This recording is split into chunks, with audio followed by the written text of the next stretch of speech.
If you look at it, we have another bubble rematch. It's like 2020 decided, you know, let's run it back in 3 years.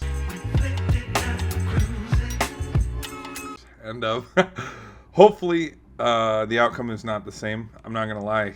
Watching that Heat-Lakers series, just you knew the Lakers were way too heavily overmatched in both the Denver series and then both the Miami series. And so it just, hopefully there's a little bit of a different outcome this time. Going back to my original point of how we have a rivalry that's kind of snuck up on us, and a lot of people want to say the Bucks and the Celtics are a rivalry. A lot of people want to say the Sixers are the next biggest team in the East. But then if you look at the stats and you look at the history, it's like, here we are again. And since 2020, like, this will be the third matchup between the Heat and the Celtics. And it's just so, like, it's cool. Like, I love how the Heat have been able to step in, same with the Celtics, of where a lot of people thought the Sixers and the Bucks, they'd meet and they'd collide in a lot of Eastern Conference Finals. But here we go, round 3 of this new rivalry, you want to call it, in the East between the Heat and the Celtics. These Celtics seem vulnerable, and they seem very vulnerable to the Heat, and that's not for me to just throw out, well, this is why I think they're going to win, and root all in on the Heat. I will say this. It is going to be a tough series. It is going to be a long 6-game series minimum.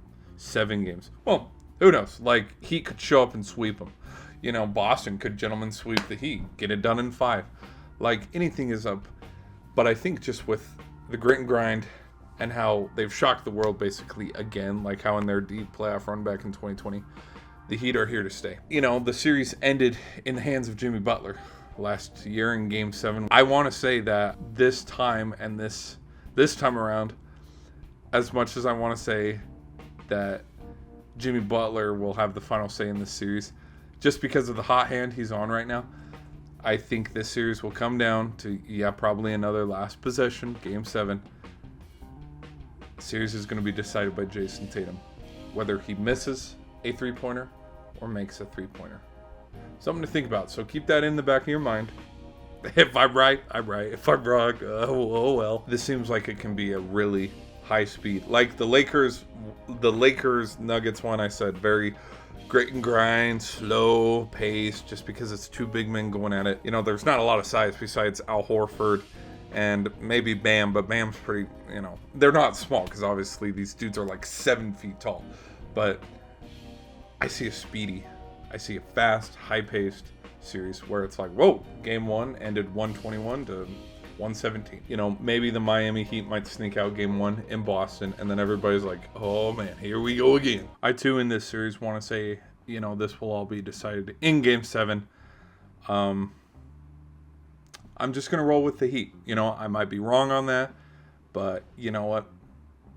I don't want to sleep on him. And so, I'm going to say that Jimmy Butler shows up, Bam Adebayo shows up, and off of a missed 3-pointer or a missed layup or a missed 2-pointer, tough 7-foot contested shot, the Miami Heat shock the world a little more, and an 8th seed gets to the NBA Finals. So, I'm rolling with them.